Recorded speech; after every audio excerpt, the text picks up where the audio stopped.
ini yang menjadi host magang adalah saya.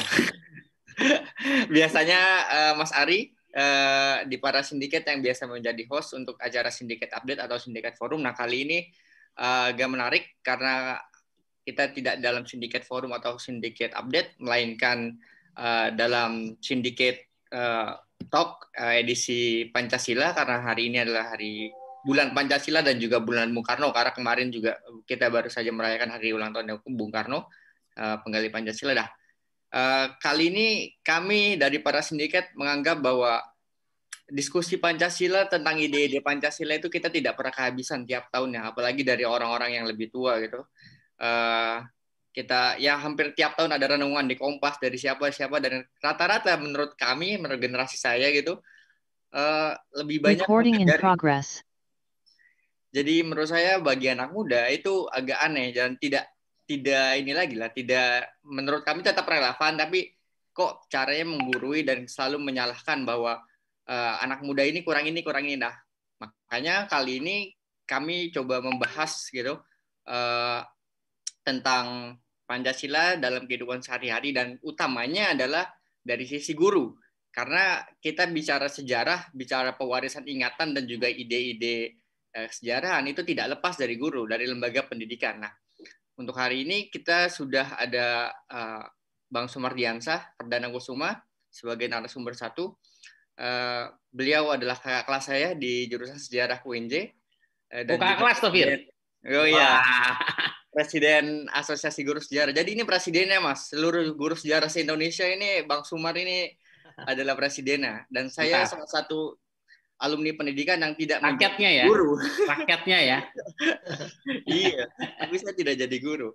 Ya, kita akan membahas misalnya nanti Bang Sumar bisa menjelaskan gitu bagaimana kondisi real pendidikan sejarah hari ini, terutama tentang guru-guru, bagaimana misalnya dalam hari ini adalah tantangan dan hambatannya, entah dari sisi keguruan, teknis-teknis mengajar, dan mungkin yang paling penting adalah bagaimana mengisi kepancasilaan itu sendiri terhadap anak-anak yang lebih muda. Karena sengaja kami mengundang Bang Sumar karena umurnya juga relatif lebih muda, jadi bisa menjembatani lah dengan generasi yang setelahnya ini, setelah yang anak-anak baru sekolah, generasi adik-adik saya. Dan selanjutnya ada Mas Ari, beliau ini adalah Direktur Eksekutif Para Sindiket. Mungkin saya nanti akan menanyakan bagaimana pandangan Mas Ari, pandangan tentang para peneliti, scholar, itu tentang kepancasilaan hari-hari. Karena Mas Ari juga pasti punya anak dan pasti akan bersinggungan dengan bagaimana mengajari praktik Pancasila sehari-hari. Gitu.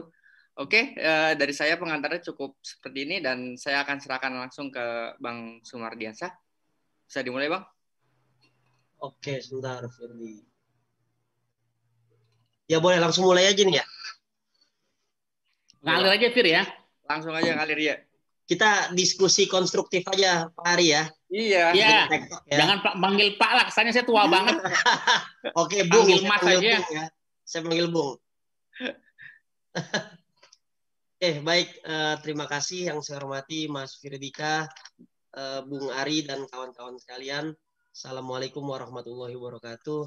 Waalaikumsalam warahmatullahi wabarakatuh. Selamat sore, salam sejahtera untuk kita semua. Baik, saya di sini akan bicara dalam konteks pendidikan. Nanti Bung Ari dan kawan-kawan mungkin bisa menyempurnakan pandangan ini. Yang pertama, kalau kita berbicara Pancasila dalam konteks pendidikan, maka akan kita kaitkan dengan sistem pendidikan nasional. Saya memiliki sebuah jurnal yang sudah dimuat di majalah Silapedia dan juga di jurnal UNM ya, tentang sistem pendidikan nasional berbasis Pancasila. Sesungguhnya kalau kita lacak secara konsisten, dari mulai pertama kali Undang-Undang Sistem Pendidikan Nasional dibuat, itu sekitar tahun 50, pertama kali kita punya Undang-Undang Sistem Pendidikan Nasional. Kemudian sampai yang terakhir Undang-Undang Nomor 20 Tahun 2003, itu semua konsisten. Secara formal menyatakan bahwasanya Pancasila merupakan arah dan tujuan dalam sistem pendidikan nasional. Jadi secara formal nggak ada perdebatan tentang posisi Pancasila dalam sistem pendidikan nasional. Namun kalau kita melacak dalam sejarah, dalam implementasinya justru Pancasila cenderung mengalami sebuah pergolakan politik. Pancasila tidak menjadi murni ketika masuk kepentingan politik yang terutama ditopang oleh penguasa. Nah, dalam konteks ini saya akan mencoba membedah dari sisi kurikulum, dari sisi sejarah kurikulum pendidikan kita. Kalau kita ingat teman-teman sekalian, tahun 45 sampai tahun 52 ketika Republik ini baru lahir, Menteri PP Danka ketika itu Ki Hajar Dewantoro itu memiliki sebuah falsafah, membangun sebuah pendidikan kebudayaan berbasis patriotisme. Ketika ingin membangun sumber daya manusia dengan menggunakan kebudayaan dengan basis pada patriotisme, maka mata pelajaran sejarah memegang peranan penting di dalamnya. Nah, maka tidak heran ketika periode 45 sampai tahun 52 kita mengenal di dalam kurikulum mata pelajaran sejarah, kemudian ada juga sejarah Indonesia, ada sejarah dunia dan juga sejarah kebudayaan. Bukan hanya Ki Hajar yang mendukung, tapi penerusnya yang bernama Sarmidi Mangunsarkoro juga menjadi bagian di dalamnya, yang kemudian juga menjadi Menteri PP Danka ketika itu. Menteri Pendidikan, Pengajaran dan Kebudayaan. Kemudian periode tahun 59 sampai tahun 61 Pancasila mulai disebut secara spesifik dalam kurikulum. Berangkat dari pidatonya Bung Karno yang dikenal sebagai Manikol Ucdek. Disitulah mata pelajaran sejarah memiliki perimbangan dengan mata pelajaran lain yang bernama mata pelajaran sivik. Mata pelajaran sivik ini nanti cikal bakal mata pelajaran PPKN atau Pancasila nih. Periode 59-61, gagasan Manikol Ucdek menjadi primadona ketika itu. Sampai kemudian tahun 64 sampai tahun 65, ketika PKI sedang kuat-kuatnya di parlemen, Bung Karno cukup dekat, arah pendidikan berubah lagi. Membangun masyarakat yang bereskatologi sosialis, berdasarkan proklamasi sentris. Bereskatologi sosialis ini menggambarkan betapa kepentingan komunis, kaum sosialis sangat dekat di dalam kurikulum pendidikan itu sendiri.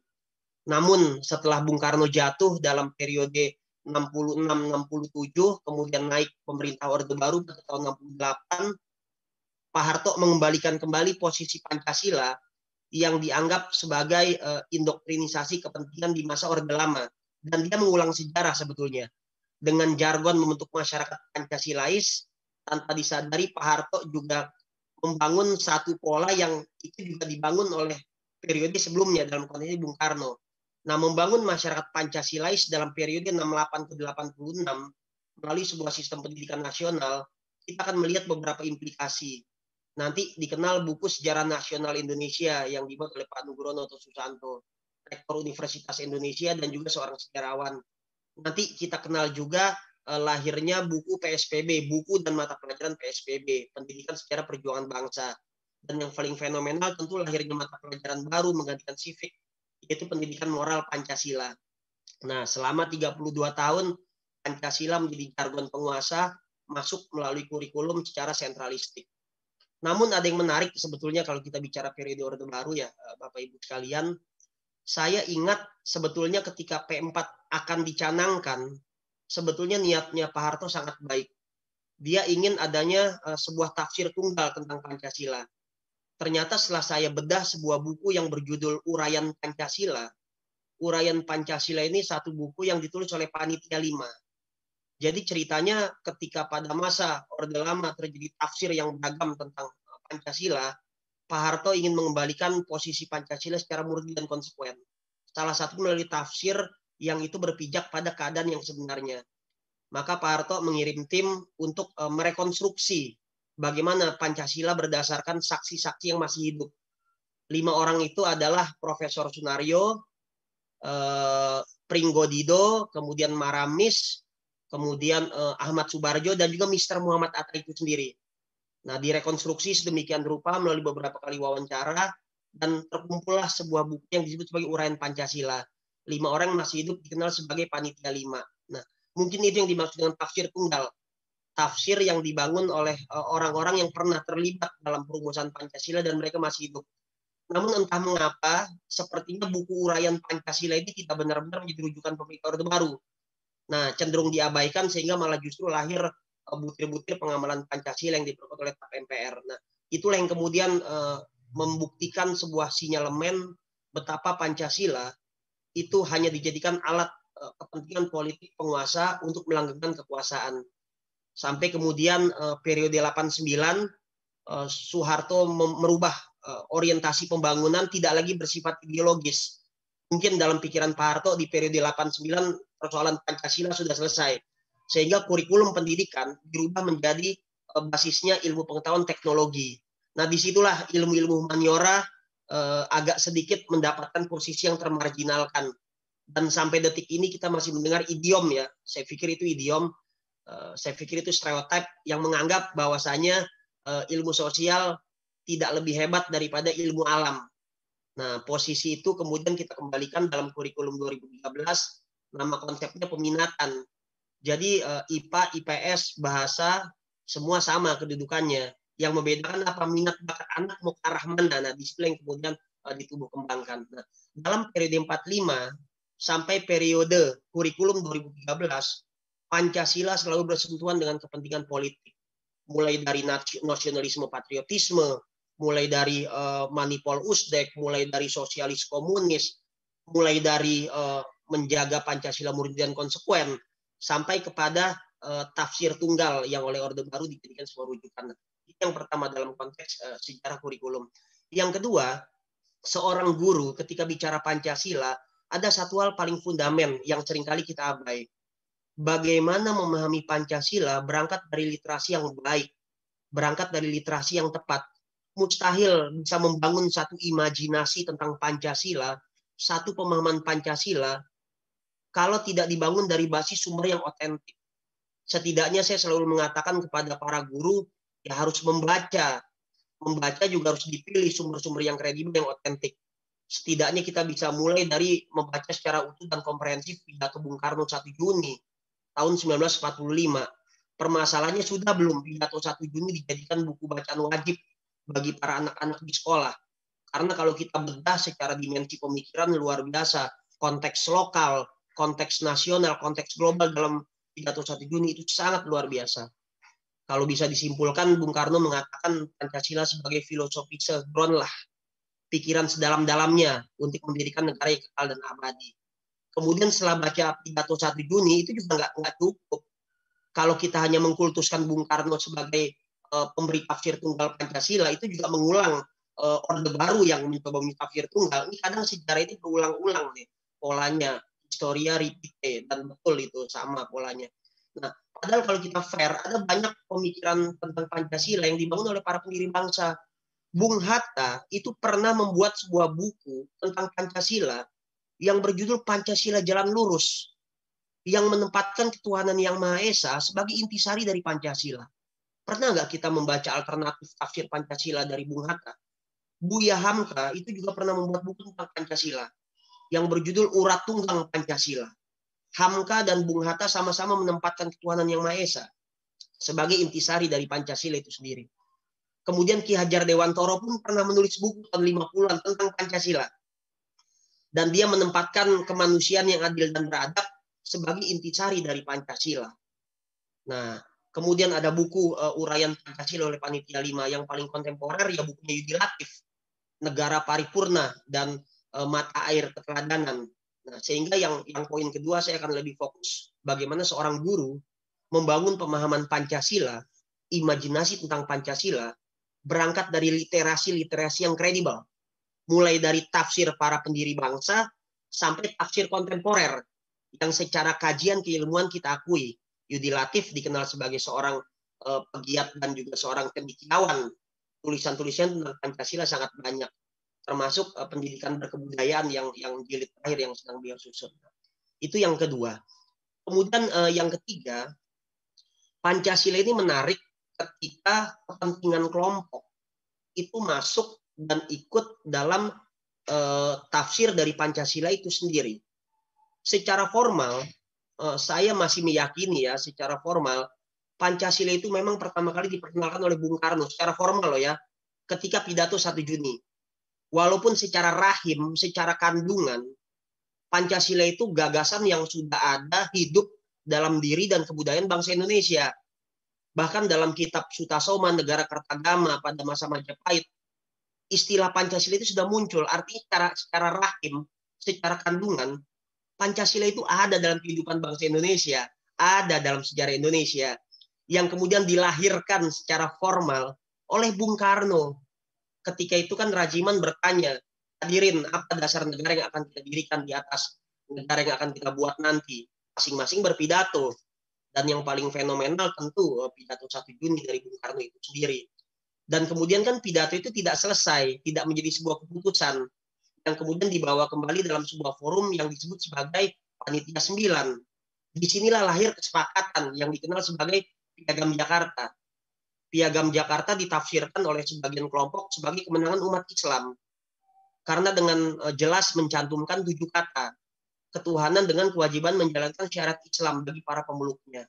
Kelompok Islam sangat mengimajinasikan posisi Piagam Jakarta. Namun apakah selesai sampai Piagam Jakarta? Tentu sejarah berlanjut. Menjelang sidang 18 Agustus, demi menjaga persatuan nasional, dikarenakan kebesaran hati dan kebijaksanaan umat Islam yang diamini oleh para pendiri bangsa yang lain, maka 7 kata itu dihapus. Semata demi menjaga persatuan nasional. Bung Hatta menjelaskan dalam buku memoir, masalah sedemikian sangat penting itu bisa selesai dalam waktu kurang dari 15 menit. Itu menandakan betapa sangat wise para pendiri bangsa kita, betapa sangat open minded, betapa menempatkan kepentingan bangsa itu di atas kepentingan pribadi atau golongan. Maka hilanglah 7 kata itu menjadi ketuhanan yang Maha Esa yang kemudian disahkan melalui sidang PPKI yang dikenal sebagai Pancasila yang otentik. Nah, masyarakat selama ini terpecah belah, Bung Ari, Mas Firdi. Kelompok penguasa tentu mengkultuskan 1 Juni karena punya kepentingan di situ pidatonya Bung Karno. Kelompok Islam masih berusaha membangun imajinasi 22 Juni karena syariat Islam disebut di situ. Nah, para pengamat hukum, hukum-hukum formal seperti Prof. Abe Kusuma, Yusril, termasuk siapa itu namanya Refli Harun itu mengatakan Pancasila otentik 18 Agustus. Nah, pada konteks ini saya sepakat kalimat pada Kepres 24 tahun 2016. Sepakat itu bukan berarti saya mendukung pemerintah ya, tapi memang hal-hal yang positif dan konstruktif harus kita amini. Kalimatnya itu sangat bagus dan sangat keren. Peristiwa 1 Juni, kemudian 22 Juni, dan 18 Agustus harus dilihat dalam satu tarikan nafas. Harus dibedah dalam satu tarikan nafas. Harus dikaji secara berkelanjutan. Nah, saya pikir kalau kita menggunakan kalimat satu tarikan nafas, bahwasanya kita sepakat sejarah adalah proses yang berkelanjutan, maka kita tidak akan parsial melihat sebuah peristiwa. Kalau proses pembentukan Pancasila dipotong secara parsial, tidak komprehensif, tidak bijak, maka bangsa ini ke depan akan terus bertikai. Jangankan mengimplementasikan Pancasila, nanti kita akan terus ribut. Pancasila itu milik siapa? Versi mana yang paling tepat? Orang sudah bicara tataran implementasi dan inovasi, kita masih bicara asal-muasal Pancasila yang harusnya itu sudah selesai. Selesai lewat apa? Lewat sejarah. Karena itu saya mendorong mari kita belajar mata pelajaran sejarah dan yang lebih utama adalah mari kita belajar dari sejarah. Kalau belajar sejarah kan seolah-olah hanya belajar mata pelajaran sejarah, tapi kalau belajar dari sejarah itu bersifat universal dan inklusif. Siapapun wajib hukumnya untuk belajar dari sejarah. Sejarah mengajarkan banyak hal. Pada titik tertentu, sejarah mengasah keterampilan berpikir dan juga menumbuh kembangkan kesadaran kita sebagai manusia, bahkan sebagai sebuah bangsa. Nah, sementara di situ dulu, Bung Ari, Mas Firdi. Terima kasih. Oke, Bang Sumar, terima kasih atas pemaparannya. Wah, jadi luas. Tadi kita mau kira slow-slow, ternyata ya, makasih Ini banyak. murni soal gaya ini, Mas dapat Firdi. insight yang lebih gitu.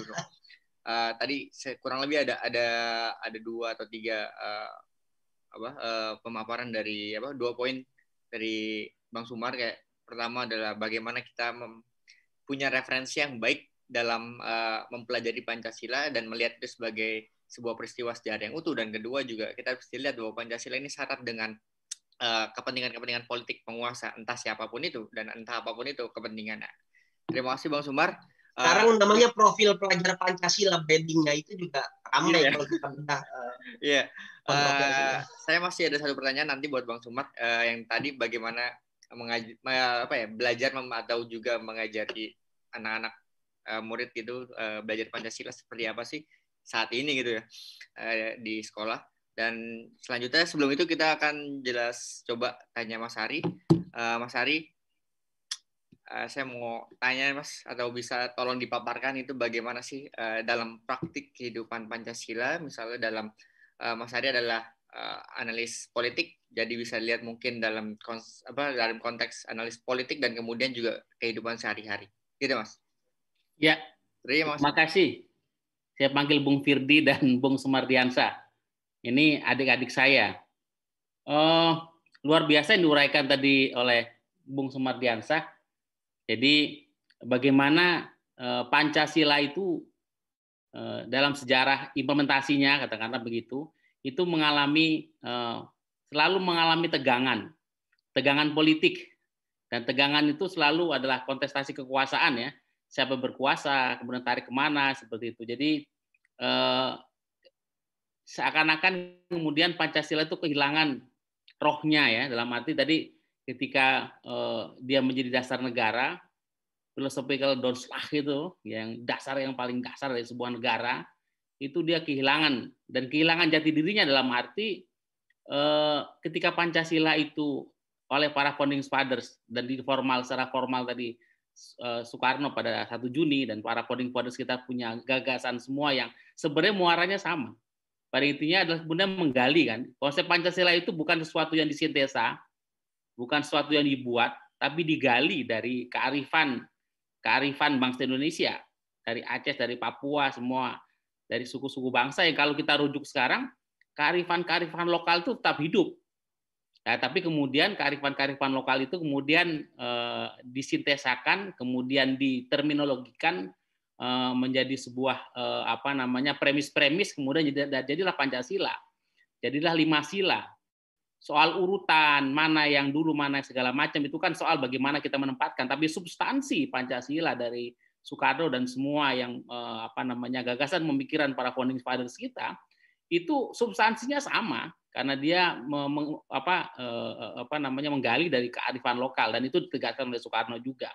Itu satu. Jadi bagaimana kemudian terjadi tegangan. Tetapi pada prosesnya, menarik adalah saya selalu teringat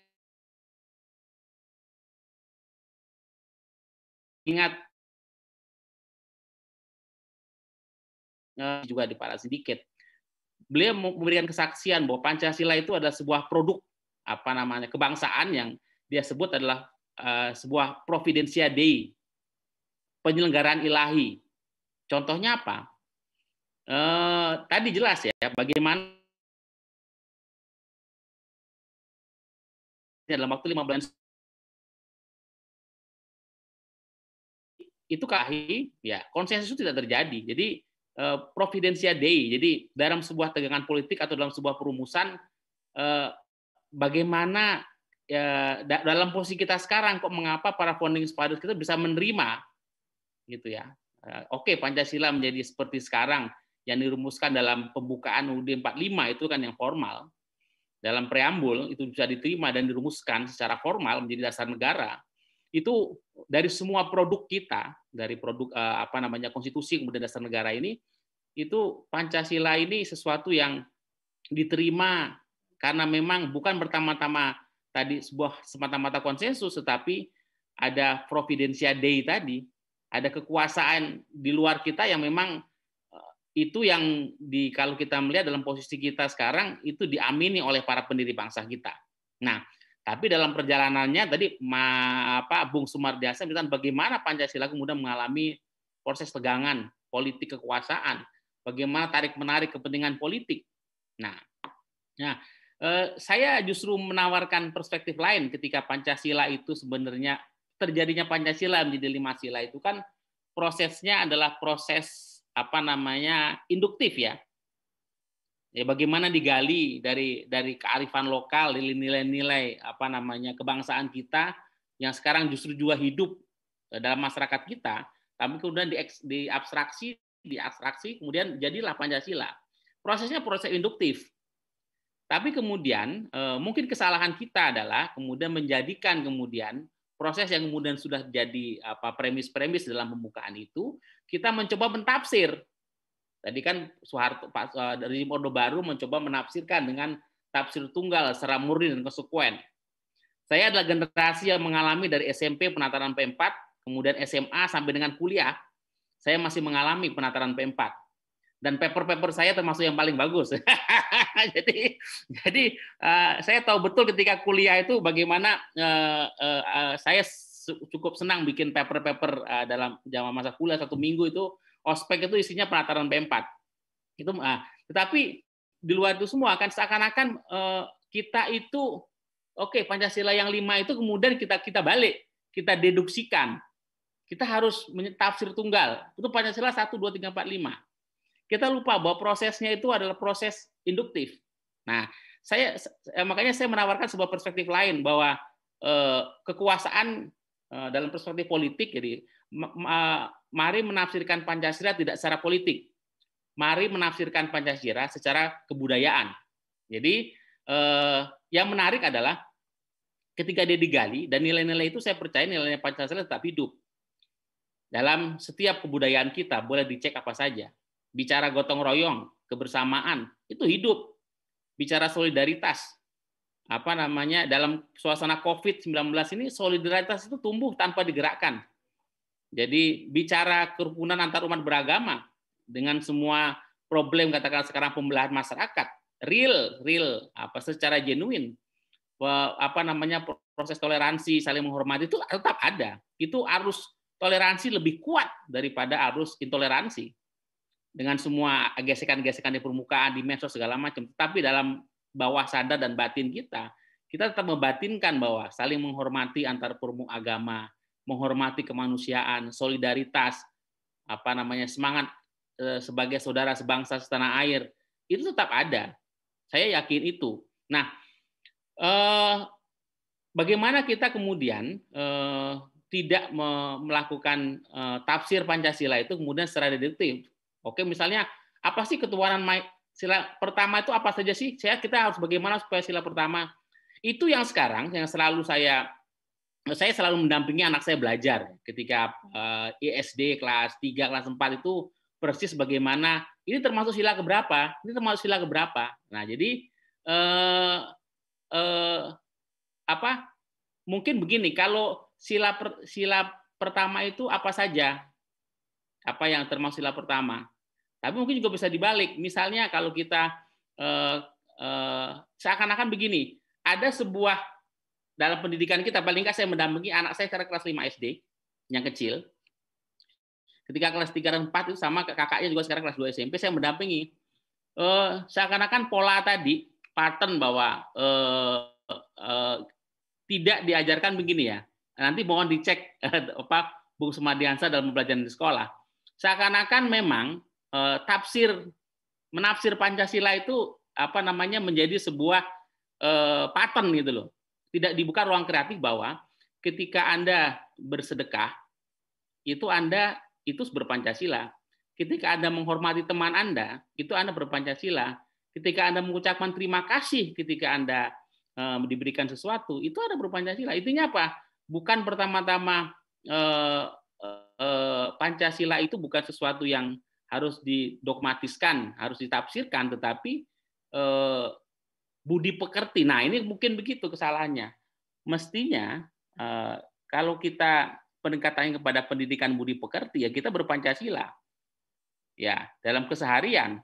Kalau kita menghormati pemeluk agama lain, memberikan ruang dan saling mengucapkan dalam ketika hari raya segala macam, kita itu Pancasila. Tetapi kemudian kalau kamu tidak melakukan itu, kemudian kamu anti Pancasila, itulah kemudian menjadi judgement kemudian itu yang kemudian yang menjadi problem kita hari ini. Nah makanya saya yakin Pancasila terus dihidupi. Jadi experiencing. Jadi bagaimana makanya saya men-challenge Firdy dan kawan-kawan teman kantor, bagaimana kita melihat Pancasila sehari-hari di sekolah, di kampung, di rumah, bahwa kita itu melakukan Pancasila gitu loh. Tanpa harus menyebutkan bahwa saya berpancasila, tanpa sebetulnya bahwa saya Pancasila dan kamu mungkin belum berpancasila atau belum berpancasila. Jadi toh Pancasila itu kan lahir dari proses induktif. Jadi kemudian diekstraksi. Tapi sekarang justru kita itu melakukan banyak pemahaman Pancasila secara deduktif. Jadi bukan substansinya gitu. perdebatan pada formalisme prosedural, formalisme berpancasila. Akhirnya konflik horizontal, kamu lebih Pancasila, saya lebih Pancasila, kamu kurang Pancasila, saya lebih Pancasila, itu menjadi sekarang konflik sesama kita yang kemudian justru kontraproduktif terhadap maksud para pendiri bangsa kita yang tadi sadar betul bahwa ini konsensus yang kemudian tanpa konflik, tanpa merasa semua oke. Dalam 15 menit bahkan 7 kata Piagam Jakarta bisa diselesaikan hanya dalam 15 menit tadi, Bung Sumardi. Itu karena kalau tidak ini sebuah penyelenggaraan ilahi, jadi atas berkat rahmat Allah yang Maha Kuasa gitu kan, atas rahmat Tuhan yang Maha Kuasa, itu pembukaan UUD 45 itu mengafirmasi itu. Jadi kan atas berkat rahmat Allah yang Maha Kuasa, Allah yang Maha Kuasa, penyelenggara itu kan pengakuan afirmasi.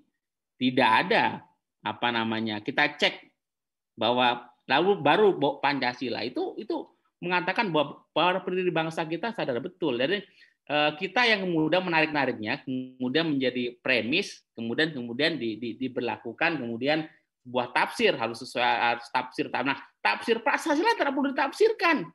Justru Pancasila merupakan tafsir atas semua perilaku budi pekerti bangsa ini selama berabad-abad. Jadi kan prosesnya saya merasa jadi kebalik. Justru kan digali. Ya, dari sana mari kita mencari. Nah, dalam COVID ini, salah satu sebab mengapa Indonesia termasuk negara yang punya resilience, ketahanan kelenturan yang cukup kuat menghadapi COVID, bukan pertama-tama peran pemerintah ada. Tapi semua pemerintah di dunia melakukan hal sama, all out, bagaimana negara ini bisa mengatasi COVID. Tetapi dari semua itu, kita punya modal sosial yang kuat. Bagaimana dulu kita menyumbang, taruh di pagar para pengemudi ojol, warteg, solidaritas pada saat itu tidak digerakkan. Itu kan modal sosial itulah yang dibaca, yang di-capture oleh para pendiri bangsa kita sebagai sila pertama, kedua, ketiga, keempat, kelima.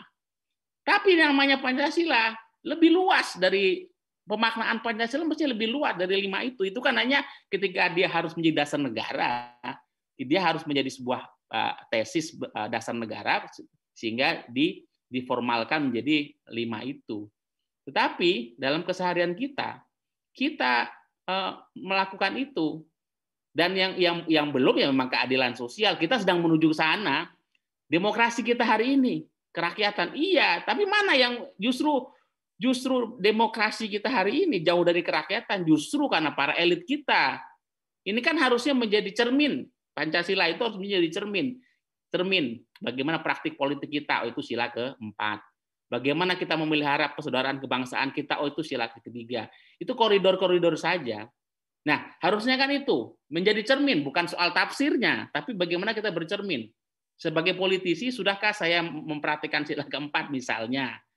Sebagai pengusaha, sudahkah saya memberikan tanggung jawab saya terhadap masyarakat untuk mewujudkan keadilan sosial? Vaksin gotong royong misalnya. Ketika vaksin gotong royong itu, contoh saja, menjadi komersialisasi kesehatan, dia anti Pancasila.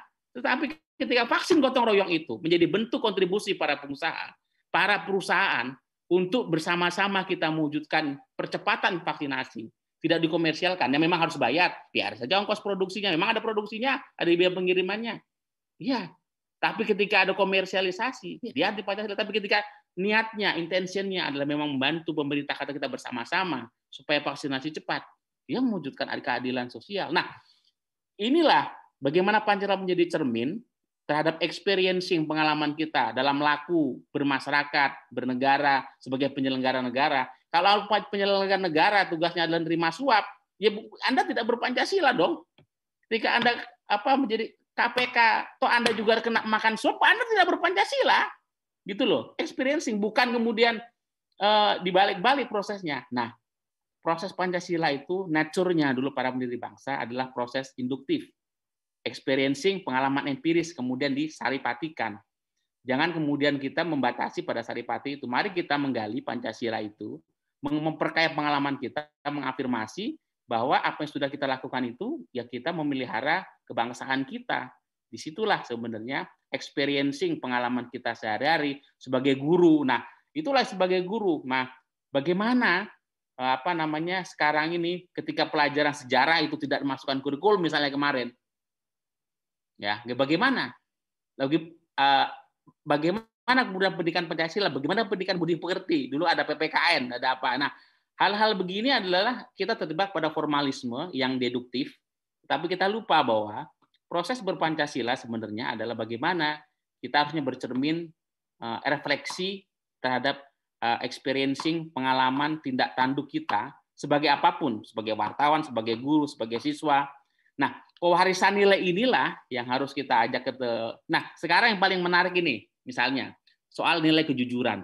Hari ini sekolah-sekolah kan sedang pada ini nih ulangan ujian ya, SD, SMP kalau nggak salah ujian segala macam. Hal paling ini, bagaimana seorang pendidikan kita dengan pendidikan jarak jauh menanamkan nilai kejujuran itu kelihatan betul pada proses sekarang. Itu kalau ulangan kan sekarang dikerjakan di rumah semua PJJ kan. Dia mau nyontek, mau tanya orang tuanya, mengerjain siapa, terserah siapa. Yang penting lo ngumpul tugas lo kok. Nah, bagaimana menanamkan kejujuran dalam proses pembelajaran di PJJ ini? Ini kan tantangan guru, tantangan orang tua, dan tantangan siswa. Itu dia misalnya nanti boleh dikumpulkan sampai dengan jam 3 atau jam berapa. Dia mau nyontek, kerjain bareng, mau kerjain bareng. Tapi bagaimana kita menanamkan nilai kejujuran, menanamkan nilai, nah misalnya itu satu contoh hal sederhana dalam proses experiencing sehari-hari yang sebenarnya tadi muaranya tadi pada nilai-nilai kehidupan kemanusiaan, dan Pancasila itu kan universal. Pancasila itu sila 1 sampai 5 itu universal. Kita bangga bahwa itu menjadi dasar negara kita bangga. Tapi kemudian saya menjadi kecewa ketika Pancasila kemudian menjadi kontestasi politik, menjadi komoditas politik, menjadi produk tegangan politik. Nah, itu kan. Nah, kita mengajak bagaimana membangun sebuah arus baru bahwa Pancasila itu adalah pengalaman sehari-hari kita. Sehingga kita tidak membawanya ke ranah politik yang berkonflikting, tapi pada ranah keseharian, kebudayaan, nilai-nilai keseharian. Kira-kira itu refleksi saya. Bung Sumardiansah, Bung Firdi, terima kasih. Oke, Mas. Terima kasih banyak, Mas. Tadi yang menarik ya. Pertama adalah bagaimana Pancasila adalah cerminan ya, bukan sebagai ributin tafsir formal, dan kemudian kita akan terjebak dengan nilai sila di dalam sekolah misalnya ini sila keberapa dan saya pikir hari ini gitu ya, tadi yang Mas Hari bilang bahwa Pancasila kalau dulu jadi alat penguasa untuk mengenyahkan yang lain, ya sekarang justru malah dijadikan alat kontestasi sesama masyarakat konflik horizontal. Kelompok ini mengaku diri Pancasila, yang satu juga Pancasila. Jadi akhirnya yang tadi bahwa yang diributkan adalah tafsir. Padahal saya jadi ingat seorang filsuf bilang kalau orang itu lebih suka atau filsuf itu lebih suka menafsirkan dunia. Padahal yang penting adalah menjalankan dan mengubahnya. Kita sampai hari Precisely, betul itu. Iya. Ya, oke, Mas, terima kasih banyak atas refleksi dan pemaparannya, dan saya memberikan waktu untuk teman-teman di sini peserta Zoom untuk menanyakan apapun kepada Mas Hari dan ke Bang Sumar. Saya buka 3 pertanyaan dulu. Ada yang mau bertanya, silakan bisa di chat untuk bertanya.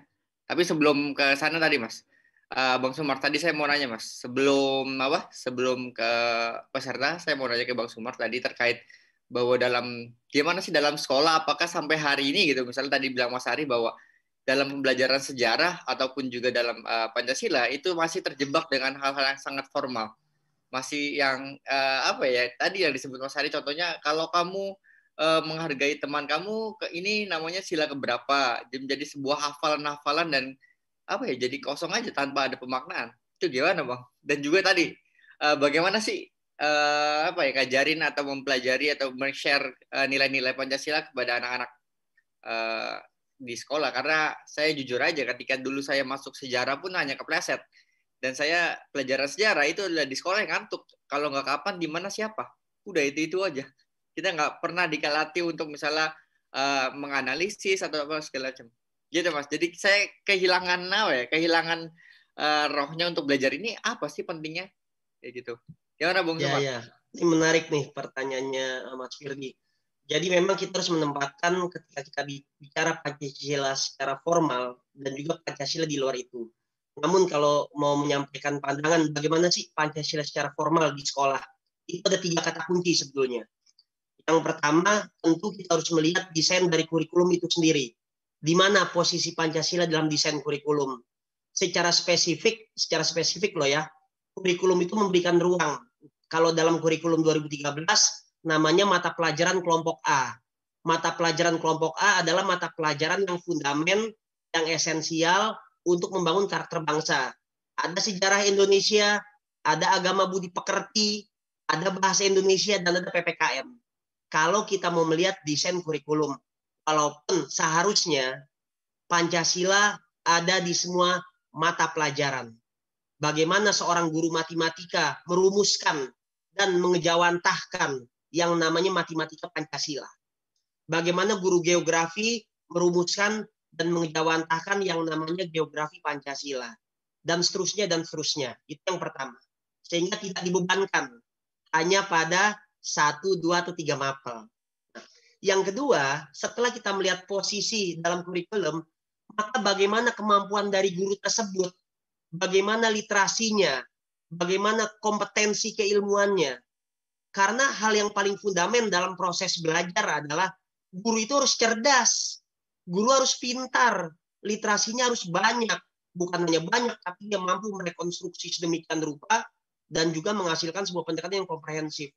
Apakah guru sudah memiliki kompetensi yang baik secara keilmuan dalam memahami Pancasila itu sendiri? Kembali ke literasi yang tadi saya sebutkan di awal. Kita sudah melihat posisi kurikulum, kita lihat keilmuan gurunya. Yang ketiga, mampu nggak guru ini mentransfer secara pedagogik keilmuannya, wawasannya dalam konteks pembelajaran? Bisa nggak dia menggunakan ragam media pembelajaran, pakai infografis, pakai videografis, ajak jalan-jalan ke museum, ajak lihat kondisi sosial masyarakat, berani keluar dari ruang kelas, melihat realitas. Mampu nggak guru tersebut menggunakan model-model pembelajaran yang mengedepankan diskusi daripada ceramah satu arah?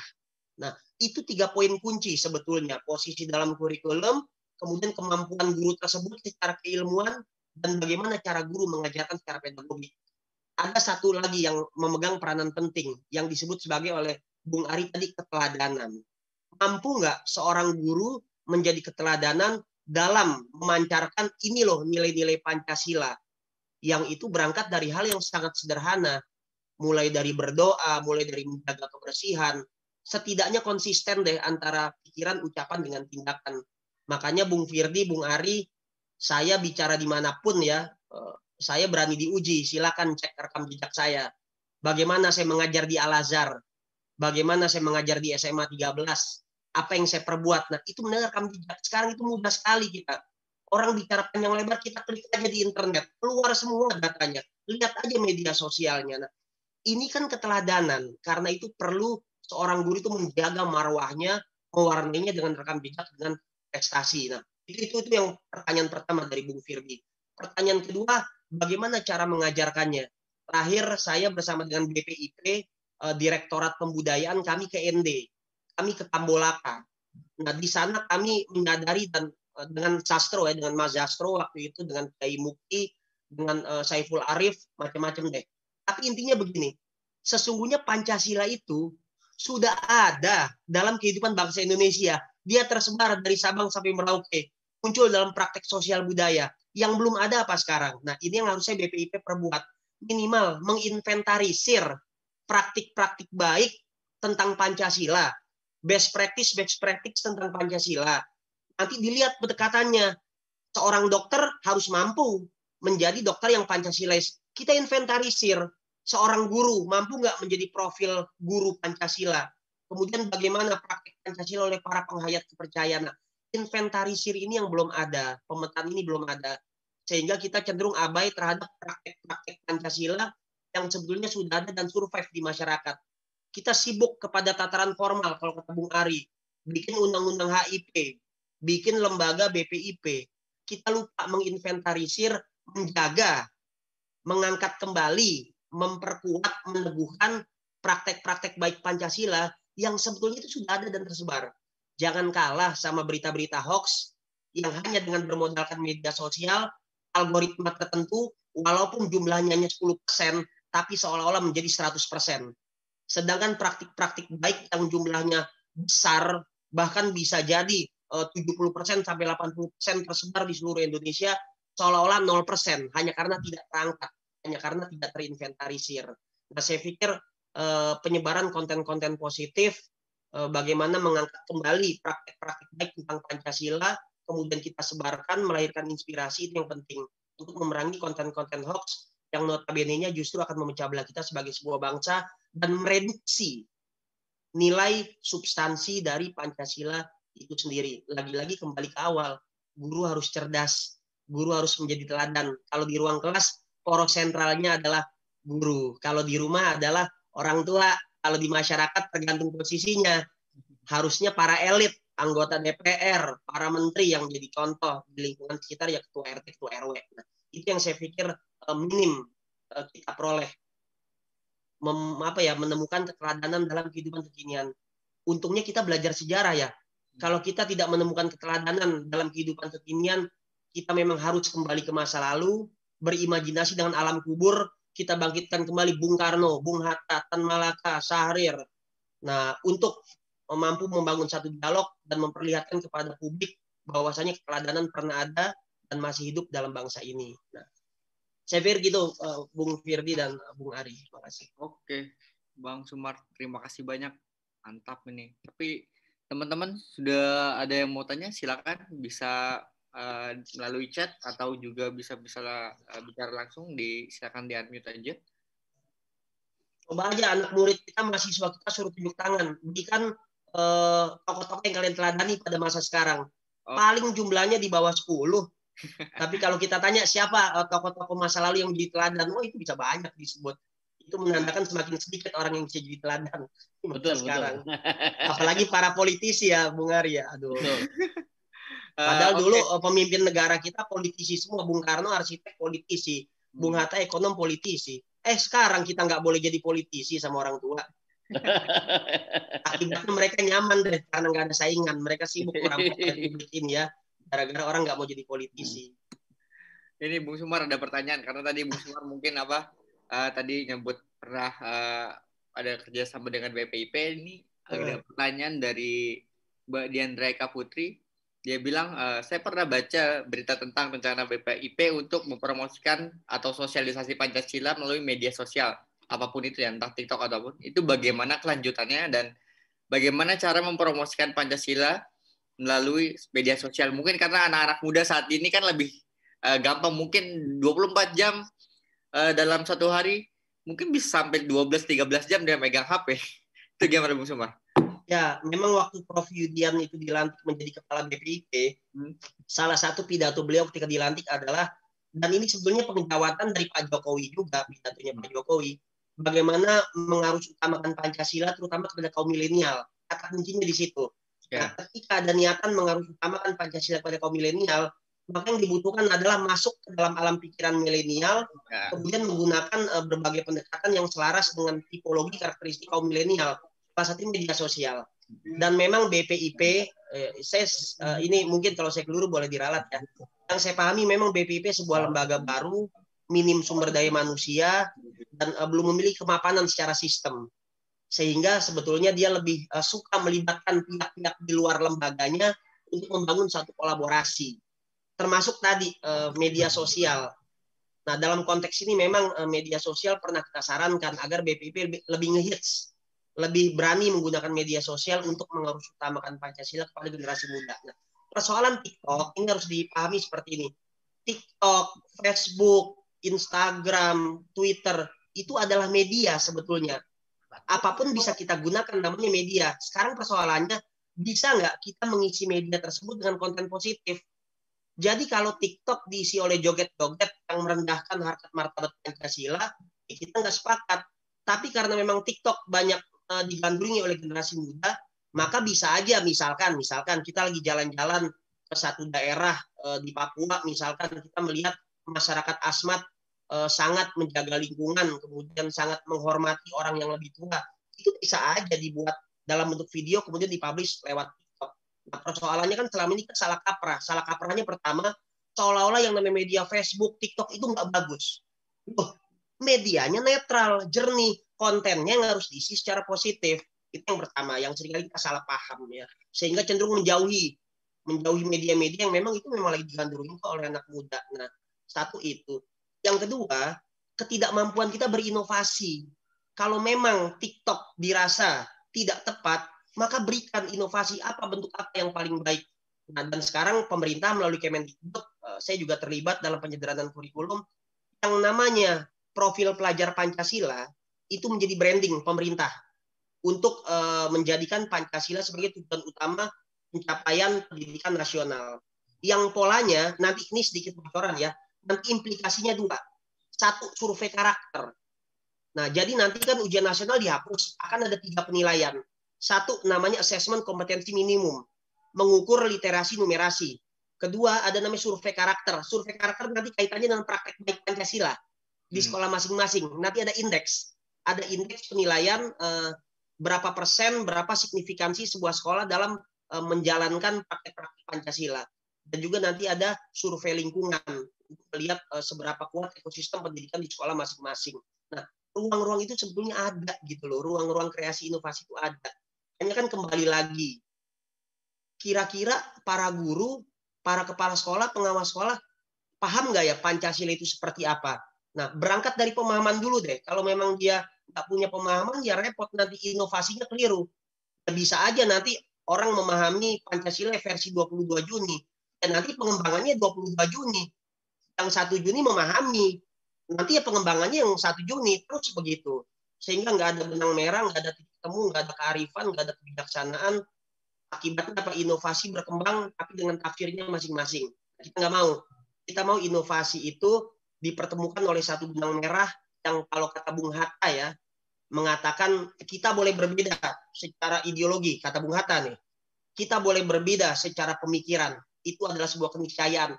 Tapi kalau cita-cita kebangsaan sudah memanggil, maka itu harus menjadi rasa, harus menjadi chemistry yang mempersatukan kita semua. Jadi bahasa ekstrimnya gini deh, silakan Anda menjadi orang kiri, silakan Anda menjadi orang kanan. Tapi ketika ada panggilan dari bangsa Indonesia, maka pada titik itu kepentingan ideologi, kepentingan kelompok harus kita kurangi demi satu kepentingan yang lebih luas. Bangsa ini belum cerdas menerima perbedaan. Nah, itu yang menjadi persoalan. Gitu, Bung Firdi, Bung Ari. Oke, terima kasih Bang Sumar. Mas Hari, aku mau nanya dong, tadi terkait apa? Bang Sumar kan bilang bahwa ya kita perlu keteladanan dalam politik juga, mestinya para pemimpin negara, entah itu DPR, entah kemudian juga presiden atau bahkan para menteri-menteri itu kan menjadi teladan buat masyarakatnya.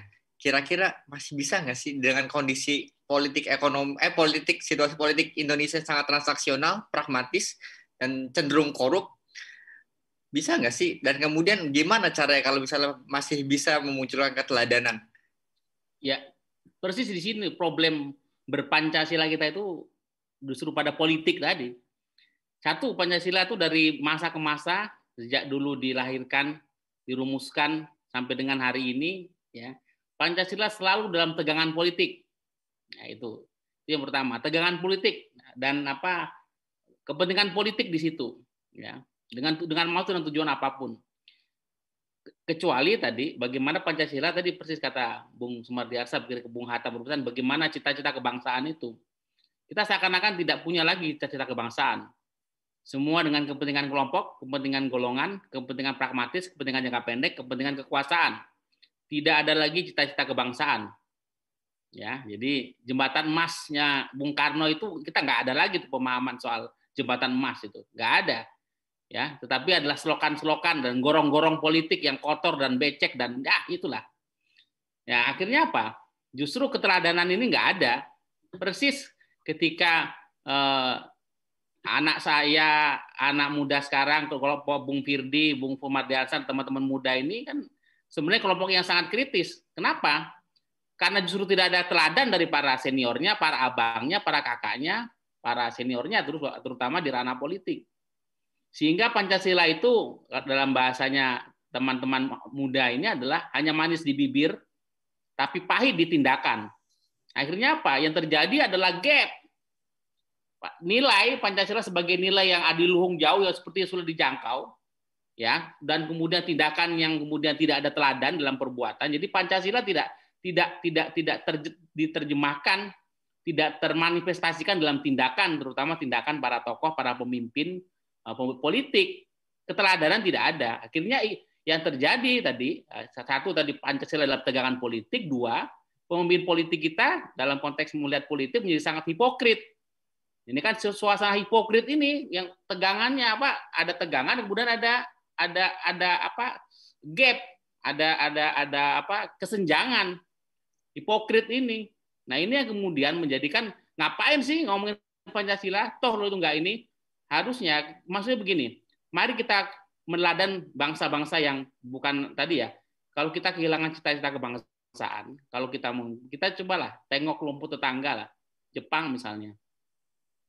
Bagaimana semangat cita-cita kebangsaan orang Jepang itu dimanapun apa kelihatan bagaimana soal sederhana aja deh, menjaga kebersihan. Ya, di Jepang itu di Tokyo terutama itu nggak ada tempat sampah tapi kota yang paling bersih gitu loh. Lalu ketika ada yang pejabat yang korupsi, bukan korupsi, ada istrinya pejabat terima gratifikasi, ada apalah hadiah tapi itu nggak ini. Lalu dia mengundurkan diri karena istrinya itu terima sesuatu, mengundurkan diri, lalu perdana menterinya minta maaf. Itu yang tidak terjadi di kita. Ada pejabat yang korupsi, ya sudah mundur, mundur gitu, mundurkan diri. Tapi dari pemimpin tertinggi juga tidak ada. Mestinya kalau Pak Jokowi ada menteri yang korupsi, saya minta maaf karena menteri saya korupsi. Itu keteladanan yang sederhana, tetapi impact-nya terhadap bagaimana berpancasila luar biasa. Karena dia adalah kepala negara, Pak Jokowi adalah kepala negara, kepala pemerintahan. Lalu mungkin pemimpin partai juga melakukan itu. Ada kader partai yang korupsi, saya mohon maaf, kader saya ini bukan kader partai, saya minta maaf karena kader saya korupsi. Kader saya yang menteri korupsi. Kalau kita kan malah bukan hanya itu, minta maaf tidak ada, kemudian justru ada ketua partai yang juga terlibat korupsi, justru mudah-mudahan itulah. Jadi situasi Pancasila hanya manis di bibir sebagai sebuah nilai kemudian tidak diluhung, situasi hipokrit yang berkembang dan semakin berkembang. Satu sisi dibawa ke tegangan politik. Jadi justru politiklah yang menjadikan Pancasila ini menjadi jauh dari apa yang dicita-citakan para pendiri bangsa kita, menjadi pengikat roh kebangsaan yang mengikat cita-cita kebangsaan kita. Betul tadi kata Bung Sulbaras, kita boleh pro kiri, pro kanan, pro tengah, pro atas, pro bawah segala macam silakan, tetapi bagaimana cita-cita kebangsaan Indonesia Raya? Kalau kita menyanyikan lagu Indonesia Raya itu tegak berdiri dan kita bergetar, kita melihat peta Indonesia itu kita bergetar. Inilah cita-cita kebangsaan kita. Kita boleh berbeda pandangan, ya, berbeda haluan, tetapi ketika menatap Indonesia, yes, Indonesia is my country. Roh itu nggak ada sekarang. Itulah persis karena politik. Nah, ini ada Pak Sudarso, Bung Firdi mau bertanya atau mau apa? Okay. Monggo difasilitasi. Terima kasih. Mana? Iya. Ya Pak Sudarso silakan Pak. Ya, terima kasih. Assalamualaikum warahmatullahi wabarakatuh. Salam sejahtera untuk kita semua. Waalaikumsalam, Bapak. Yang saya hormati Bung Ari sebagai narasumber, saya punya Ketua Umum Presiden Aksi. Ini ketua saya Bung Ari. Jadi mungkin siap. Pada kesempatan ini saya ketuanya lebih muda Pak ya. Mantap. Ya, sebagai sesepuhnya saya di Aksi. Mantap. Tapi saya mau tanya sama Bung Ari saja ini. Kalau sama Bang Presiden Aksi, kita sudah sering diskusi, sering dialog. Saya berdapat dengan penjelasan Presiden saya Aksi dan juga Bung Ari berbicara tentang Pancasila ini. Dengan diskusi ini, Bung Ari mungkin bisa memahami bagaimana kebatinan kami sebagai guru sejarah, saya guru Pak Bung Ari, dengan mau menempatkan Pancasila untuk bagaimana generasi muda ke depan itu bisa memahami betul makna dan nilai-nilai dari Pancasila. Tapi di sisi yang lain, Bung Ari, kita sebagai guru yang berada di garda depan untuk bagaimana mengantarkan generasi ke depan itu bisa memahami betul nilai Pancasila. Tapi di sisi lain tadi seperti yang telah dijelaskan, kita juga dipertontonkan dengan praktek-praktek yang dilakukan yang tidak berpancasila.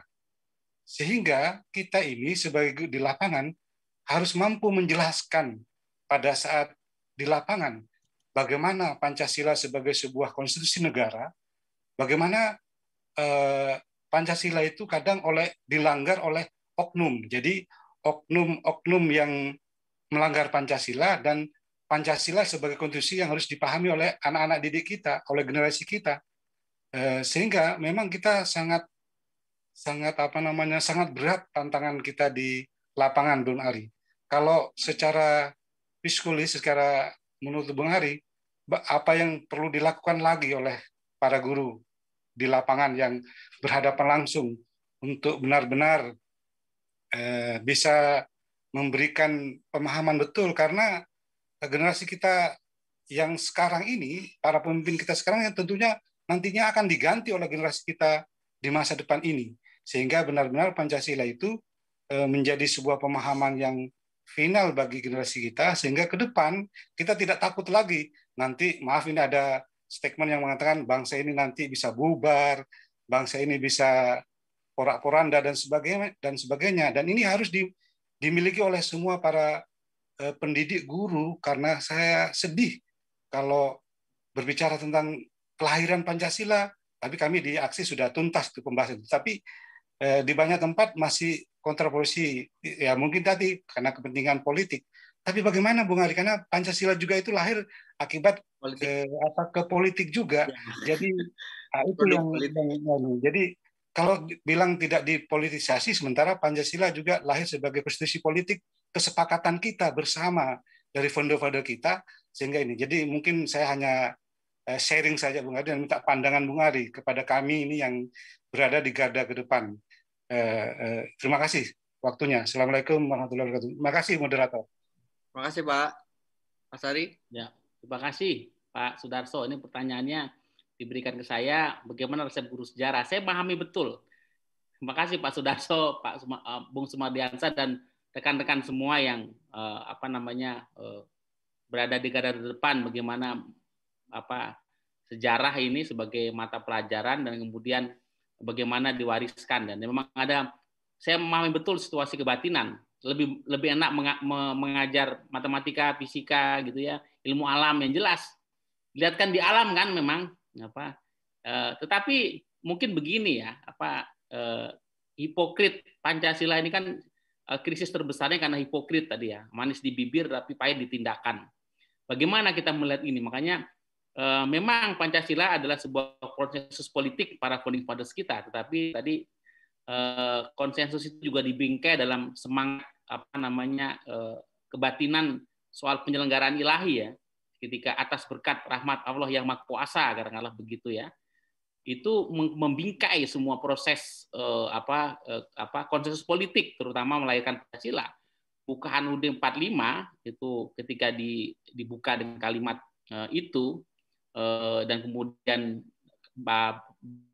bagian alinea keempat kemudian isinya adalah Pancasila, harusnya mengafirmasi bahwa ini memang konsensus politik, tapi bagaimana penyelenggaraan ilahi itu hadir betul, sehingga konsensus ini tanpa konflik dan harusnya sudah final diterima oleh semua anak bangsa hari ini. Bagaimana kita pewaris bangsa hari ini menerima.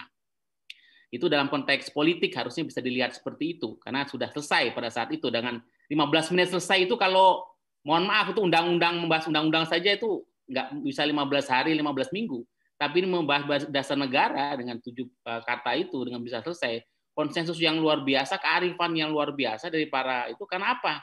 Karena tadi satu mungkin secara kesadaran mungkin ada cita-cita kebangsaan yang sama, tetapi kalau tidak diilhami oleh katakanlah semangat keilahian tadi, soal penyelenggaraan ada kekuasaan di luar kita dengan keimanan masing-masing tadi, penyelenggaraan ilahi tadi itu sulit diterima, Pak.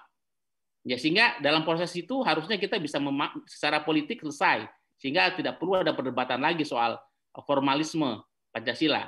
Tetapi kan kemudian sekarang bagaimana substansi Pancasila yang tadi kita lihat ada gap, ada suasana hipokrit ya di masyarakat, terutama di ranah politik kita. Sehingga mari jadikan itu sebagai alat kritik.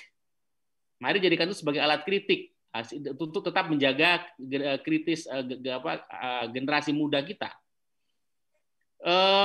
Paling contoh saya ambil sederhana situasi seketika saya sering mendapat kritik dari anak saya ketika saya tidak konsisten dalam beberapa hal misalnya. Itu anak saya yang loh papa dulu ngomong katanya nggak boleh begini kok begini. Oh iya, jadi saya ingat.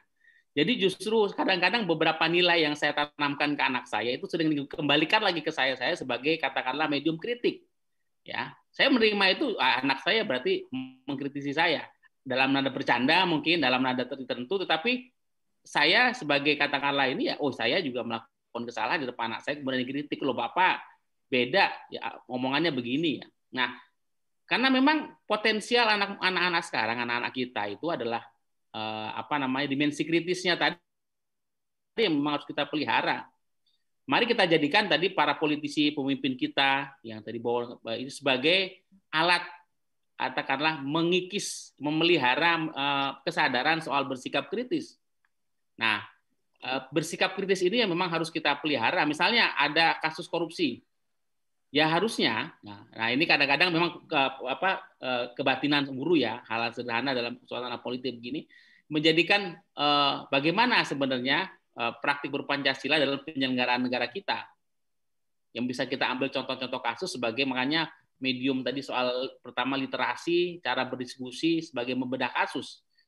Mungkin tidak ada dalam secara dalam kurikulum misalnya, tapi bagaimana medium diskusi mengkritisi situasi analisa sosial politik ya dengan pendekatan sejarah untuk anak-anak sekolah menjadi menarik. Tadi menarik Bung Sumardiansa juga guru biologi, guru geografi, guru matematika pun harus bisa membedah dengan bagaimana literasi berpancasilanya. Bagaimana Pancasila masuk ke semua ilmu. Nah, soal keteladanan, soal nilai-nilai itu masuk dalam situ. Misalnya belajar fisika, bagaimana Einstein misalnya, ya, karena saya latar belakangnya juga ilmu, melahirkan sebuah teori relativitas. Pada ujung-ujungnya dia menyadari alam ini tidak mungkin bergerak seperti ini ketika tidak ada Tuhan. Jadi dalam akhir permenungannya seorang Einstein mengakui bahwa Tuhan itu ada. Nah ini kan menarik ketika pelajaran fisika ditarik ke sana. Nah, misalnya pelajaran geografi, misalnya bagaimana pulau-pulau ini satu seperti ini bisa satu. Kita itu 16 negara Eropa dijadikan satu. Kalau kita terbang Eropa dari Papua dari Aceh sampai Papua itu 16 negara Eropa. Mereka beda bangsa, beda negara. Kita multi bangsa, multi bahasa, multi etnis, kita bisa jadi satu. Nah, literasi dan konten-konten ini memang harus secara kreatif jadi enggak beban pengajaran budi pekerti, Pancasila, sejarah tidak hanya kemudian menjadi beban guru sejarah, tapi guru sejarah juga terbantu oleh ini sehingga menjadi kerja bersama. Persis, dan saya gembira tadi Bung Sumardiansa ketika pelajaran Pancasila dan sejarah itu masuk ke kategori A ya, kurikulum kita ya. Nah, berarti memang itu sebuah keputusan politik memang dah. Dalam konteks itu ya negara cukup bahwa memang Pancasila perlu kategori A, memang penting. Sehingga perlu ada pelajaran sejarah atau Pancasila apapun namanya, atau Pancasila atau sejarah perlu masuk ke semua bidang studi ya. Tetapi jangan kemudian negara melakukan hegemoni tafsir Pancasila. Nah, biar itu menjadi sebuah diskursus. Nah, dalam pendidikan pun ya jadi nggak perlu ada mungkin hal-hal yang terlalu makanya lebih baik mempraktikkan Pancasila dalam semua mata pelajaran daripada menjadikan mata Pancasila menjadi satu pelajaran utuh, tetapi malah kita menjadi berdebat soal tafsir Pancasila kan. Lebih baik kita tadi menelurkan Pancasila secara inklusif ke semua mata pelajaran. Nah, mungkin diskusi kritis dengan para anak didik kita yang memang generasi ini kritis. Buka saja, ya memang begitu. Bandingkan saja menteri kita dengan menteri Jepang, bandingkan saja presiden kita dengan perdana menteri Jepang, bandingkan saja presiden dengan presiden Amerika atau mana, bandingkan saja, biar melihat itu juga sebagai sebuah pelajaran pendidikan politik yang baik buat anak-anak kita, juga pendidikan politik yang baik buat para pemimpin kita, karena memang kebenaran itu kan bukan milik pemimpin politik. Kebenaran itu bukan miliknya siswa juga. Mari kita mencari kebenaran, karena kebenaran kan hanya milik Tuhan. Kan kira-kira begitulah kalau kita percaya. Nah, jadi jangan takut dalam ruang diskursus kritis ini yang untuk kedembangan. Justru karena pengalaman 32 tahun Orde Baru, diskursus kritis ini tidak ada. Makanya kita sekarang menuai apalagi di era post-truth pasca kebenaran ini, pembelahan masyarakat, hoax, perbedaan pendapat menjadi sesuatu yang sangat ideologis gitu. Saya berbeda dengan Pak Sudarso. Saya misalnya aliran kanan, Pak Sudarso aliran kiri atau seperti apa? Kita tak bisa duduk gitu loh. Tetapi bagaimana kita duduk dengan sebuah kesamaan cita-cita kebangsaan, cita-cita Indonesia? Ya nggak apa-apa. Nah, tapi kan sekarang itu kan persoalan bukan hanya persoalan kiri atau kanan. Persoalan hari ini saya dulu memilih Prabowo atau saya memilih Jokowi menjadi persoalan yang sangat ideologis hari ini. Nah, hal-hal begitu kan yang menjadi pelajaran kita. Nah, karena diskursus kritis di anak didik kita itu yang kemudian hilang. Nah, guru sejarah harusnya bisa membuka. Tadi Firdika ini kan dulu jangan sampai sejarah itu hanya bicara kapan, bagaimana, hanya bicara tanggal dan tahun, tapi bagaimana diskursus kritis itu yang kemudian dibuka, dan sejarah punya ruang eksplorasi yang luas terhadap diskursus, membangun diskursus kritis ini. Persis karena hari ini bangsa kita adalah tidak tahu mengemas pelajaran sejarah, seperti pohon, saya mengibaratkan hari ini anak-anak bangsa kita yang tidak punya, yang hilang dari akarnya. Di tengah globalisme, ya kita mengglobal dengan Internet of Things, ya, tetapi kita lupa akarnya. Bahwa saya adalah orang Jawa, bahwa saya adalah orang Indonesia, bahwa saya punya nenek moyang dan punya akarnya. Persis di situ sebenarnya the center gravity-nya adalah sejarah. Mari kalau kita mau kembali ya sejarah dan budaya, dua kata kunci itu. Ya, ketika kita bisa melakukan diskursus sejarah dan kemudian budaya, nama kita mengembalikan Pancasila sebenarnya pada titik itu. Terima kasih Pak Sudarso, semoga menjawab. Terima kasih Mas Ari. Sharing saja. Mas, ini ada 2 pertanyaan, mungkin ini yang terakhir, dua terakhir. Satu untuk Bang Sumar, satu untuk Mas Ari. Yang pertama untuk Bang Sumar dari Yeremia Satria. Bagaimana sih membuat anak-anak atau siswa-siswi untuk cinta dan juga mempelajari, mendapatkan keteladanan dari tokoh-tokoh sejarah? Itu pertanyaan pertama untuk Bang Sumar. Nah, untuk Mas Ari, ini ada pertanyaan, langkah apa yang harus dilakukan agar dasar negara yang kita yakini Pancasila tidak tenggelam dalam pertarungan infiltrasi ideologi yang sudah masuk ke Indonesia? Oke, mungkin Bang Sumar bisa jawab dulu, habis itu Mas Ari, lalu nanti kita tutup. Ya, terima kasih Bung Firdi. Kalau saya selalu percaya gerbang pembangunan ataupun pendidikan karakter adalah keluarga. Contoh, anak pertama saya usia 2 tahun, saya beri nama Indonesiana, nama belakangnya. Dan dia hafal lagu Indonesia Raya. Lagi nggak ada sih, kalau ada saya suruh tes itu. Kurang dari 2 tahun hafal Indonesia Raya. Itu menandakan betapa peran orang tua dalam membangun sebuah chemistry, dalam memberikan treatment terkait nilai-nilai kebangsaan sejak dini, itu penting. Nah, jadi jangan berharap menyerahkan semua kepada sekolah. Sekolah itu terbatas perannya. Bahkan kalau Ki Hajar mengatakan ada 3 pusat pendidikan dalam pembangunan karakter dan juga pengetahuan, keluarga, sekolah, dan juga masyarakat. 3-tiganya harus koheren. Kadang kita punya keluarga harmonis, guru di sekolah keren banget mengajarnya, bagi teladan, ketika dia nonton televisi, para elit-elit kita tidak bisa memberikan contoh yang baik. Terjadi paradoks. Maka perlu memperkuat ekosistem melalui 3 pusat pendidikan. Nah, itu yang pertama, dan peran keluarga penting. Yang kedua, bagaimana sih dalam konteks di sekolah, lagi-lagi kembali ke yang tadi, peran guru itu penting. Bahwasanya guru memfasilitasi iya, bahwasanya anak memiliki kebebasan berpikir iya, tapi tugas guru dalam melayani anak, dalam menjadi sentral dalam karakter di sekolah, kemudian pengetahuan di sekolah, itu nggak bisa dilepaskan. Karena itu Oke. Nah ini anak saya mau nyanyi Indonesia Raya nggak? Oh ya, udah lagi di depan dia sama ibunya. Jadi Bang, nah ini kan berarti masih manusia biasa nih saya nih, konsentrasinya belum fokus. Nah, seorang guru dalam memberikan keteladanan Pancasila, selain melalui teladan ya, dia harus masuk melalui konten yang dia ampu. Kalau guru sejarah, dia masuk membangun keteladanan persepsi melalui mata pelajaran sejarah. Nah, melalui apa? Penggunaan ragam model media pembelajaran yang menarik.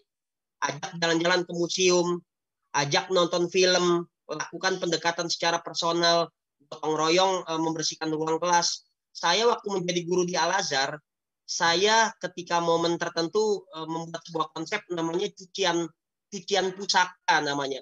Cucian pusaka itu menjelang tanggal 17 Agustus, saya menyuruh anak-anak didik saya membersihkan lambang burung Garuda yang ada di kelas, kemudian bendera merah putih yang ada di kelas. Ternyata burung Garuda dan merah putih yang ada di kelas itu nggak pernah dicuci dari pertama kali sekolah itu berdiri. Gila nggak tuh? Nah, itu kan anak merasakan langsung dengan konsep cucian pusaka itu gitu loh. Kemudian memutarkan Indonesia Raya 3 stanza.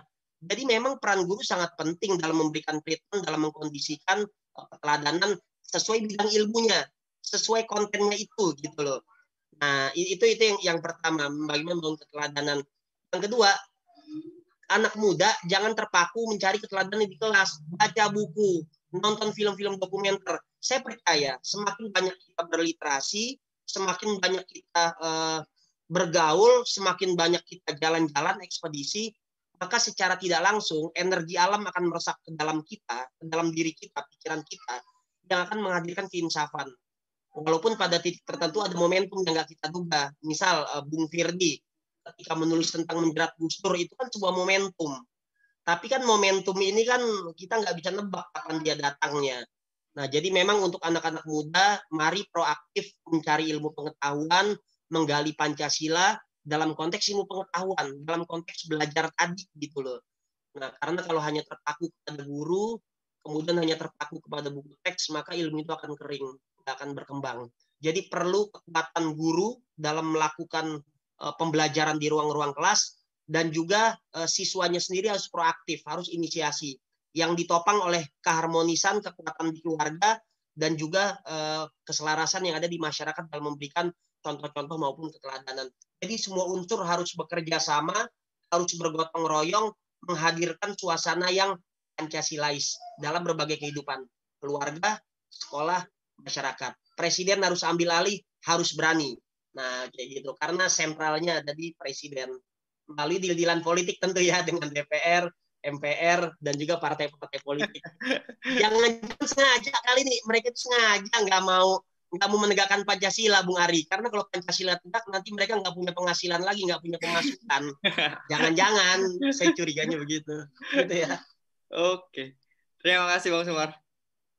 Mas Ari? Ya. Dan ya, lanjut langsung ya. Ya, Mas. Ya, jadi tugas presiden, tapi harus dibantu oleh presiden aksi. Nggak bisa sendiri. Siap. Karena presiden kita perlu dibantu oleh para sejarawan untuk karena bukan persoalan meluruskan sejarah hari ini, tapi mengembalikan sejarah. Jadi mengembalikan sejarah itu menjadi sebuah kesadaran bersama untuk mengembalikan tadi cita-cita kebangsaan tadi. Nah, ini pertanyaan soal infiltrasi ideologi ini yang sekarang para fundamentalisme agama, fundamentalisme ekonomi. Nah, dua hal itu yang menjadi hal berat yang memang kita hadapi hari ini. Tetapi sebenarnya kita harus mencari kan kalau ada fundamentalis agama, fundamentalis ekonomi, dengan kapitalisme, lalu agama dengan ragam segala macam. Nah, kalau fundamentalisme akarnya kan fundamen itu kan lebih apa sih ketika anunya ke sana gitu. Nah, dalam menghadapi ini sebenarnya tapi kemudian menjadi ramai ketika muncul fundamentalis politik. Ya, saya membaca ini yang disebut fundamentalis politik adalah para peternak kekuasaan. Mungkin itu yang maksudnya ketika melakukan ternak kekuasaan. Apa yang bisa dilakukan? Satu, negara harus hadir, harus firm, karena bicara infiltrasi ideologi, mestinya dalam konteks negara, karena tadi infiltrasi berarti ada upaya-upaya politik ya, baik secara jalur formal atau jalur non formal sekarang, ada upaya-upaya untuk menggeser atau mengganti ideologi segala macam. Tentu negara ketika mengidentifikasi itu firm bahwa memang itu terjadi ya. Bagaimana sebenarnya negara bisa mengidentifikasi dan memitigasi itu. Yang pertama itu akarnya apa? Ketika negara sudah firm pada posisi itu, ya negara harus mengambil tindakan. Karena tadi pada in the beginning kan, pada awalnya negara ini bahwa Pancasila sebagai ideologi negara itu sudah firm, sudah final, sudah done. Kita tidak perlu lagi mempersoalkan itu. Yang jadi persoalan kan soal praktik berpancasila, soal bagaimana melakukan tindakan-tindakan dan perbuatan berpancasila. Sebagai ideologi dasar negara, pembukaan UUD 45 sudah firm, itu dasar negara, ideologi negara dan dasar negara kita. Ada yang mau menginfiltrasi, mengganti, menggeser atau mencoba mentafsirkan lain dari itu adalah akan mengganti negara. Pembukaan itu selama NKRI ini berdiri, dia akan tetap seperti itu sebagai mukadimah, tidak bisa diganggu gugat. Itu adalah prasasti yang menandai katakanlah ijab kabulnya Republik ini, jadi tidak bisa digantikan. Sehingga upaya infiltrasi mengganti ideologi segala macam atau segala macam itu harus diidentifikasi betul, dan memang negara harus hadir betul untuk itu tidak terjadi. Nah, tetapi semua upaya politik negara untuk melakukan upaya-upaya menghadang proses infiltrasi itu tentu ada upaya politik, pendekatan intelijen, pendekatan ketahanan negara. Tetapi yang paling penting dalam semua itu adalah bagaimana tadi mengapa itu terjadi kan, ketika tadi ada gap antara nilai dan kemudian perbuatan. Bagaimana itu kita semakin mengecilkan itu, karena problemnya kan di situ, di suasana hipokrit soal berpancasila ketika ideologinya itu. Sehingga bagaimana kita mengidentifikasi kelompok fundamentalisme agama, fundamentalisme ekonomi, kemudian itu kita lakukan. Nah, saya pikir negara firm punya alat-alat negara untuk itu, untuk melakukan itu. Tetapi di samping tugas negara adalah bagaimana tugas bersama tadi untuk benar-benar mengecilkan gap hipokrit soal berpancasila tadi, sehingga kita bisa bangga seperti Jepang gitu ya, bahwa ketika saya ini menjadi kesatria Pancasila mungkin yang lebih baik ya. Kalau saya memang tidak firm pada itu, saya mengakui bagaimana mengembangkan perasaan malu segala macam. Nah, atribut-atribut itu. Jadi mungkin soal pendidikan budi pekerti itu pengajaran Pancasila mungkin selain didekati melalui pelajaran sejarah soal pewarisan nilai-nilai, tetapi pembumian Pancasila lebih pada bagaimana pelajaran budi pekerti lebih ditanamkan kepada anak didik kita. Itu yang menjadi nilai PR terbesar kita. Karena kan masalah massa publik, kesadaran masyarakat, kesadaran kolektif ini yang memang harus menjadi PR. Tapi kalau proses infiltrasi itu bisa dari dalam, dari luar segala macam, negara harus firm untuk menetralisir atau melawan itu, sehingga negara dalam konteks ini aman dari itu semua. Nah, makanya negara mari bekerja di ranah politik, untuk negara hadir untuk mengamankan itu, tetapi di ranah sosial publik itu bagaimana masyarakat mengembangkan tadi kesadaran berpancasila yang memang experiencing, pengalaman sehari betul dihidupkan, sehingga tadi gap yang hipokrit tadi, sehingga Pancasila memang manis di bibir tapi juga manis di tindakan. Saya bangga karena saya jujur, karena bukan saya bangga bahwa saya berpancasila, enggak. Saya bangga bahwa ketika saya jujur itu saya berarti sudah menjadi menjalankan Pancasila. Bukan pertama berpancasila itu jujur. Saya bangga bahwa saya menjadi orang yang beriman, bertakwa, karena memang ternyata ya saya juga menyumbangkan untuk kontribusi saya terhadap nilai-nilai kebangsaan kita. Nah, menyatukan kembali ini cita-cita kebangsaan, roh kebangsaan kita. Ini yang menjadi pekerjaan bersama, sehingga ketika tadi ada infiltrasi segala macam, negara memang firm, tapi masyarakat dan kesadaran kolektif masyarakat juga firm untuk katakanlah punya ketahanan yang kuat.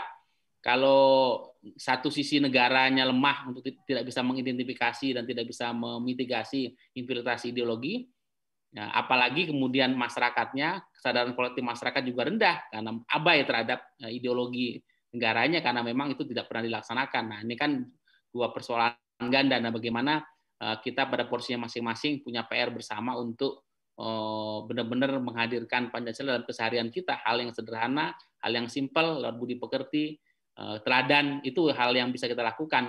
Dan mari buka ruang diskursus kritik terhadap suasana kejengahan kita menghadapi suatu situasi politik kita yang memang menjengahkan hari-hari ini. Terima kasih, Bung Firly, Bung Sumardiansah, Bapak Ibu semua. Terima kasih Mas Ari, Bang Sumar untuk diskusi hari ini. Tadi karena saya tadi Mas Ari bilang di luar sebelum mulai ini adalah diskusi, moderatornya terserah saya mau gimana. Gaya-gaya saya. Jadi saya tidak, karena gaya saya tidak akan memberikan kesimpulan untuk diskusi kali ini karena saya tidak ingin membatasi teman-teman semua yang hadir dalam diskusi ini memiliki kesimpulannya masing-masing. Saya cuma hanya berharap ketika tadi dibilang bahwa Pancasila juga adalah produk politik dan kemudian dimanfaatkan untuk kepentingan politik tertentu yang justru malah jauh dari nilai-nilai Pancasila, saya hanya mungkin bisa berharap bahwa siapapun yang menjalankan politik pemerintahan hari ini atau siapa seterusnya, mereka akan tetap bisa menjalankan politik dalam rangka bernegara dan bernegara dalam konteks berkonstitusi. Terima kasih semuanya sudah hadir dalam diskusi Syndicate Talk series Pancasila yang pertama ini. Terima kasih Mas Ari, terima kasih Bang Sumar, terima kasih semuanya. Semoga kita sehat selalu dan semoga Indonesia tetap bisa hadir di mungkin 1 hari setelah kiamat Indonesia masih tetap ada. Terima kasih. Selamat sore. Assalamualaikum warahmatullahi wabarakatuh. Waalaikumsalam warahmatullahi wabarakatuh. Terima kasih. Terima kasih. Terima kasih Pak Dian. Terima kasih.